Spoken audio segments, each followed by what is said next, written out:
Welcome back to Takeout. Welcome to the Takeout Tavern. Reporter panel time. Matt Brown, politics reporter for the Associated Press. Igor Bobic covers the Senate for NOTUS. Remember, that's News of the U.S.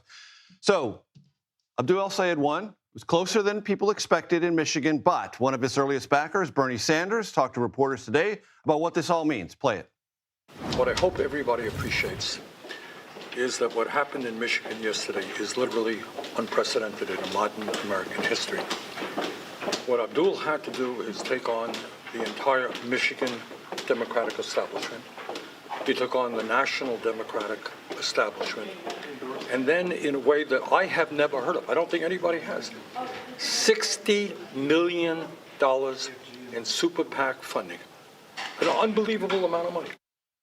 The key thing there, he took on, and therefore defeated, the Michigan Democratic establishment, the national Democratic establishment. It's a huge. What's Sanders driving at there? Oh, well, he's driving at wanting to change the composure of the Senate Democratic caucus. That's the long-term And goal. the Democratic Party writ large. 100%. 100%. They want to prove that a progressive candidate, somebody who's a fighter and an insurgent candidate, can win in a battleground state like Michigan. And it's not been done before. They want to put this on the map. How much are they held back or maybe humbled this morning that this victory wasn't as large as a lot of progressives thought it was going to be? I mean, one progressive interest group sent out an email like at 6 o'clock last night, ready to go. Post this as soon as he's declared the winner. I got that email.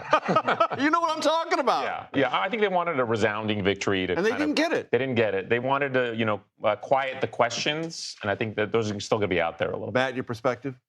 Yeah, absolutely. I mean, I think that this is obviously something that progressives have been very focused on this year as their bellwether to prove the case ahead of 2028. So, Bernie Sanders internalized that people were scared of the electability question in 2020, and progressives want to put that to bed. So not just winning in a deep blue place like New York or even Denver, but really winning for a progressive Democratic Socialist-backed candidate like Abdul El-Sayed in Michigan could really make that case for them.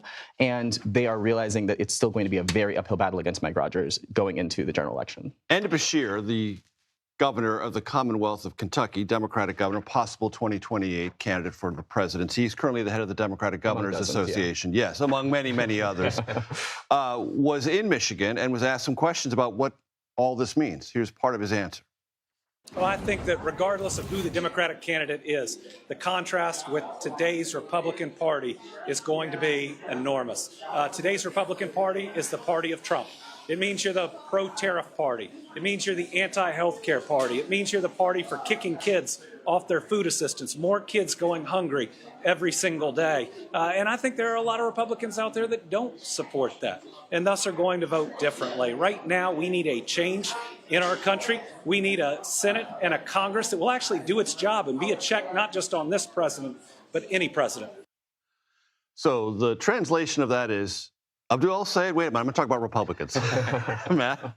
Well, exactly. I mean, the party realizes that the stakes like this and a can't lose seat for Democrats is something that they do have to somehow figure out how to come together now that he is the nominee. And even though his positions are in some cases not popular with the general electorate, they do believe that maybe with, Senate Democrats and their PAC coming in and supporting him, that they might be able to paper over some of that. But that's really the only option that the establishment has in this case. They really did get a rout here by being shown that Stevens wasn't able to succeed in defeating El-Sayed in this case. Even though there was so much money behind her, Igor. Yeah, absolutely. I think that Democrats are going to have to grapple with this election and what it means. And, talking to some of them now reminds me of talking to elected Republicans back in 2016, back in 2020, when you asked them about Trump. Right. They would immediately shift to, what's wrong with Democrat? Let's just ignore it. And it didn't work. And look who's, acting as if Trump was a kind of albatross, when the next thing they know, he's not the albatross. He is the decisive factor in reimagining the composition of that underlying party. Yeah. And Democratic Socialists and progressives want to do that very thing. 100%. That's where the energy is.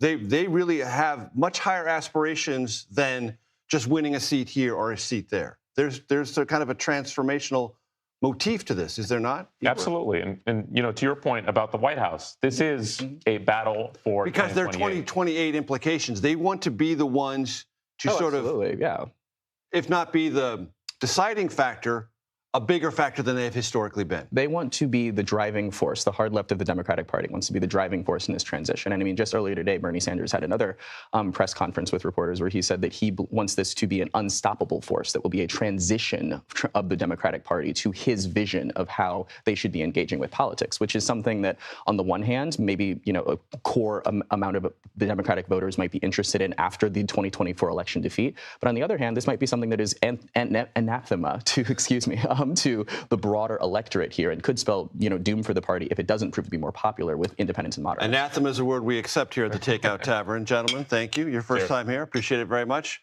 Matt Brown, Igor Bobic, thank you very much. Quick reminder, The Takeout is available, I tell you this all the time, as a podcast on Apple, Spotify, YouTube, and everywhere else. You can find each show there, and along with our long-form interviews, of which I'm happy to say we do many.